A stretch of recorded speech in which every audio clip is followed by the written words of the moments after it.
Okay, guys, we are back with another Country Wayne skit review. I forgot to actually mention the one from when Dom and Jocelyn. That shit was so funny. Y'all might not thought it was funny. Y'all might say, "Oh, she need to get rid of Dom. She need to get rid of Dom. She feeding it to Dom." Let me tell you, any one of y'all out here would love to have a friend like Dom when it comes to something like that, because Jocelyn and Dom walked in Ralphie with that realtor.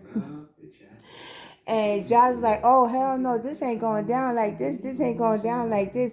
And Don right in the background tells him, "Whoop that trick, whoop that trick, whoop that trick." Let me tell you, you know you want to ride or die. You want to ride or die girlfriend, okay?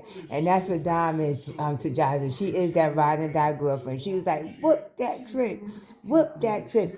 But one thing I did say about her is that I'm so glad that in front of Mike, she gave Ralphie praises that, he's acting more like the older brother than the little brother. He's the one that's making sure that,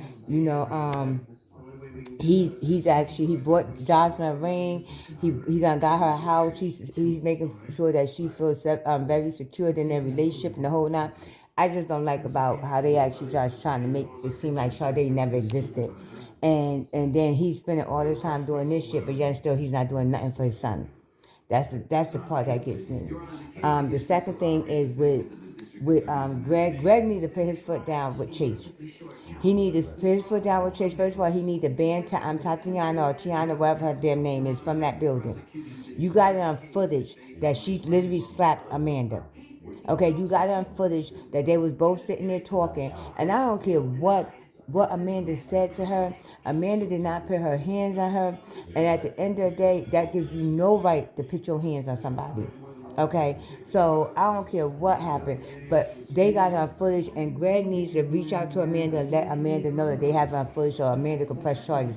This is what I don't see in these skits. Like, I don't see no charges being pressed, except for when Sydney pressed them against Libby. I don't see no charges being pressed on this shit. People putting their hands on people and they're not going to jail. They're not. It's not shit happening. This is not realistic. This is not realistic because realistically, oh no, you going to fucking jail. And Greg would be turning that tape over to Amanda so Amanda could use against Tiana, and then Chase would be kicked out that fucking building. Okay, because at the end of the day, he's sitting there trying to sublet, and he would be kicked out that fucking building. He would be really kicked out that fucking building because y'all done gave him time and time and time and chance after chance after chance. He needs to be kicked out that building. Even when he did gave Bethany that gummy, that hot gummy, he needed to be kicked out that building. Then when y'all found out about that, he should have been kicked out that building. Because sometimes, Chase, and then Chase had altercations with Larry in that building. Yeah, Larry might have started it, but it still was an altercation. Um, and it's just been nothing but crap going on with him in that building. So they need to really kick Chase out that building. I really do feel that they need to kick him out that building. Another skit that came through that I was looking at, which I'm so glad. These skits with Benalina and Aunt Lena or Aunt Lena, whatever you want to call her, in early morning. That's too early. Put their asses at late at night, cause that's too early. That's some bullshit. That's too early. Okay, cause don't nobody want to hear about that shit. Now we already know Ben was gonna start cheating again with a black person. That's what he's at the gym now. He's gonna start cheating again with a black person. Anthony gonna try to hide it for him, and then Danielle gonna find out about it, and then Amber gonna blame Anthony because he was trying to hide it and all this other stuff. And it just goes into a circle. Okay, it truly goes into a circle.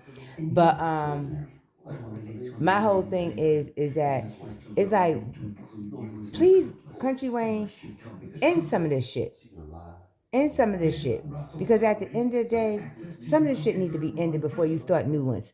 And I'm glad that, and it just seemed like somebody said on a skit comment, that when Wayne write for Anthony and Amber, they always constantly arguing. I hope that's not him writing them, because the only thing they do is argue. I like to see them on the porch dancing. I like to see them out there getting up, getting their groove back. I like them seeing them intertwining with one another. Like for Valentine's Day, we ain't have no skits with Anthony and Amber. There was no skits with Anthony Amber, nor was there any skits with Shayla and the mom. Because that meant that they was with their real families in them days, okay? But anyway, yeah, I just wanted to come back and just review them, and then also give Diesel back his shout out again. He held them skits down on Valentine's Day. He held it down, and I mean the MVP goes to Diesel because he held them skits down, and I'm glad that he told Angelina he had to leave. He's like, no, you don't understand. You don't understand what's happening to me. You don't understand. You thinking that this is something that is going to be an easy fix. No, Diesel need to get back on his medication, and once he get back on his medication, he need to continue doing what he's doing, but he does not need to be in a relationship with Angelina. Okay, he is not ready for that type of relationship. He does not need to be in a relationship with Angelina. Okay, well, again, thank you guys for tuning in to Talk to the Table. Let's chat. Continue to like, share, and subscribe, and continue to leave your comments. I am Tasha, and we're gonna keep this rolling.